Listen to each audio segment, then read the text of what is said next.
안녕하세요. 투자의 신 워런 버핏 아시죠? 그분이 내 인생 최고의 투자책이라고까지 말했던 책이 있습니다. 바로 벤저민 그레이엄의 현명한 투자자인데요.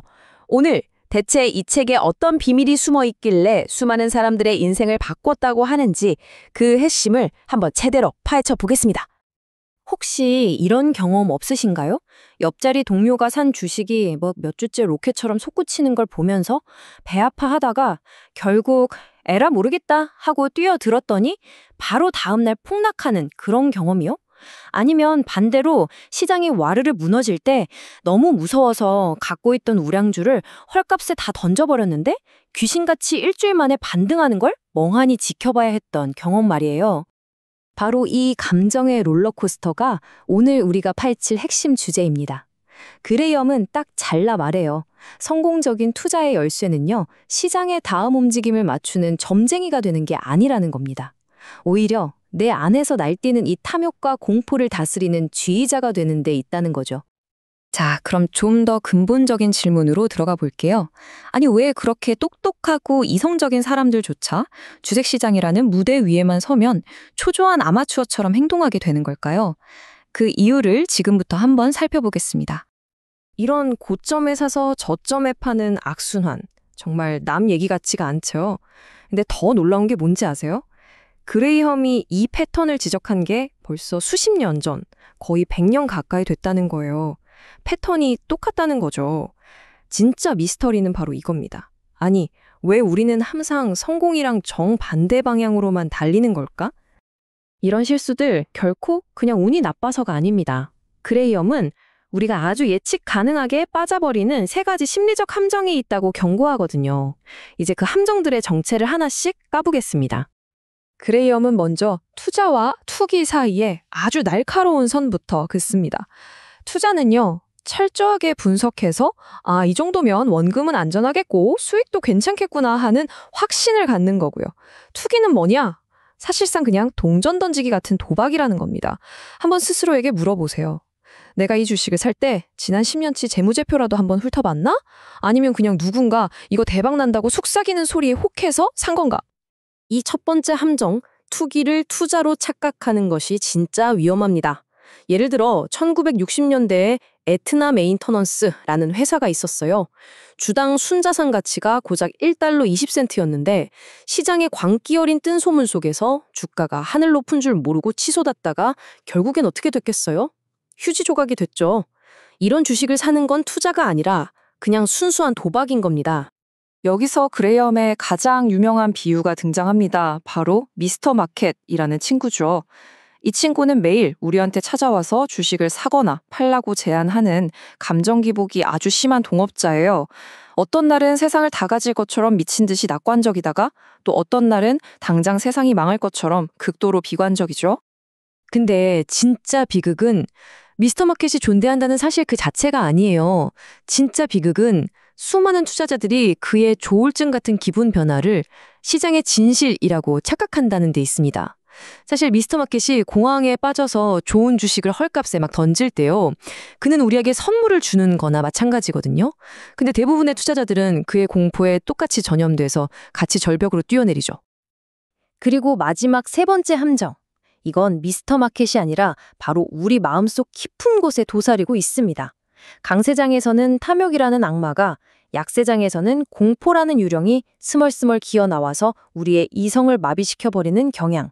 바로 인간의 본성이죠. 역사는 정말 신기하게 반복됩니다. 1929년 대공황 직전에는 모두가 이번엔 달라 하면서 탐욕의 축제를 벌였고요. 1932년 약세장 바닥에서는 아무도 주식을 쳐다보려고도 안 했어요. 그레이엄은 바로 이 지점에서 투자의 진짜 과제는 복잡한 수학 문제가 아니라 이 감정의 파도에 휩쓸리지 않는 기질의 문제라고 딱 못을 박았습니다. 자, 그럼 이 위험한 심리적 함정들을 피하고 제정신을 차릴 방법은 없을까요? 당연히 있죠. 그레이엄은 문제만 진단하는 의사가 아니거든요. 두 가지 유형의 투자자를 위한 아주 구체적인 처방전까지 딱 제시했습니다. 일단 가장 먼저 스스로에게 질문해야 합니다. 나는 어떤 투자자인가? 큰 위험 없이 그냥 꾸준하게 안정적으로 내 돈을 지키고 싶은 방어적 투자자인가? 아니면 기꺼이 시간과 노력을 들여서 시장 평균보다 더 높은 수익을 노리는 공격적 투자자인가? 방어적 투자자의 길은요, 놀랄 만큼 간단하고 명확해요. 첫째, 주식과 채권을 그냥 50대 50으로 나누는 거예요. 시장이 막 올라서 주식 비중이 커지면 일부 팔아서 채권을 사고, 반대로 시장이 내리면 채권을 팔아서 주식을 사서 항상 그 균형을 맞추는 거죠. 둘째, 아무 주식이나 사면 안 됩니다. 최소 20년 이상 꾸준히 배당을 준 우리 모두가 아는 그런 대기업, 우량주만 사는 겁니다. 마지막으로 제일 중요한 거, 매일 주가앱 들여다보면서 안절부절 못하지 마세요. 그냥 1년에 한두 번 잊고 지내다가 점검하는 것만으로도 충분합니다. 반면에 공격적 투자자는 좀 더 노력이 필요합니다. 이들은 마치 보물 사냥꾼처럼 행동해야 해요. 예를 들어서 분명히 훌륭한 기업인데 일시적인 악재 때문에 시장에서 외면받는 소외된 우량주를 찾아내거나, 심지어 회사가 가진 현금이랑 자산 가치보다도 주가가 싼 말도 안 되는 박앤세일 주식을 찾아내는 거죠. 실제로 1957년에 버턴 컴퍼니라는 회사는 주머니에 든 현금보다도 싼 가격에 거래되기도 했다니까요. 이런 기회를 잡는 게 바로 공격적 투자의 핵심입니다. 그런데요, 방어적이든 공격적이든 이 두 가지 전력 모두를 관통하는 단 하나의 황금률이 있습니다. 바로 그레이엄 투자 철학의 심장이라고 할 수 있는 가장 중요한 개념이죠. 바로 안전 마진입니다. 이게 뭐냐면요, 아주 간단해요. 내가 생각하는 기업의 진짜 가치와 내가 실제로 지불하는 가격 사이의 넉넉한 차이, 일종의 안전 쿠션을 말하는 겁니다. 비유하자면 100층짜리 건물을 지을 때 혹시 모르니까 150층 무게도 견디도록 설계하는 거랑 똑같아요. 혹시 모를 실수나 예상치 못한 위기가 닥쳤을 때 내 투자를 지켜줄 유일한 보험인 셈이죠. 이 안전 마진이 얼마나 강력한지 보여주는 전설적인 예시가 하나 있습니다. 1938년에 애틀랜틱 앤 퍼시픽틱 컴퍼니라는 회사 주가가 $36까지 폭락했어요. 근데 정말 놀랍게도 당시 그 회사가 보유한 현금성 자산만 주당 $72에 달했습니다. 이게 무슨 말이냐면 주식을 $36에 사면 $72의 현금과 함께 거대한 공장과 매장 전체를 그냥 덤으로 얻는 셈이었다는 거죠. 이보다 더 확실한 안전 마진이 어디 있겠어요. 네, 이 문장이 모든 걸 말해줍니다. 현명한 투자의 목표는 미래를 정확히 예측하는 수정구술을 갖는 게 아니에요. 어차피 미래는 아무도 예측 못하니까요. 대신에 어떤 미래가 닥치더라도 나를 안전하게 지켜줄 만큼 충분한 안전마진을 확보해서 예측 불가능한 위험 그 자체를 관리하는 것, 그게 핵심입니다. 자, 이제 모든 논의를 우리가 처음 시작했던 곳으로 다시 되돌려 보겠습니다. 결국 성공적인 투자의 성패는 복잡한 시장 분석이 아니라 바로 우리 투자자 자신의 마음속 전쟁터에서 결정된다는 것 말입니다. 그레이엄이 우리에게 남긴 궁극적인 메시지는 바로 이것입니다.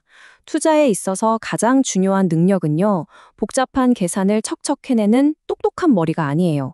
시장이 미쳐 날뛸 때도 평정심을 잃지 않는 강한 심장, 즉 이성적인 사고방식이라는 겁니다. 그러니까 다음에 매수 또는 매도 버튼을 누르기 바로 직전 딱 10초만 스스로에게 이 질문을 던져보세요. 나는 이 기업의 가치를 보고 투자하는 걸까? 아니면 남들이 사니까 불안해서 따라 사는 투기를 하는 걸까? 나는 기업의 가치가 훼손돼서 파는 걸까? 아니면 그냥 미스터마켓의 공포에 휩쓸려서 파는 걸까? 이 질문에 정직하게 답할 수만 있다면 여러분은 이미 진정으로 현명한 투자자의 길을 걷고 있는 겁니다.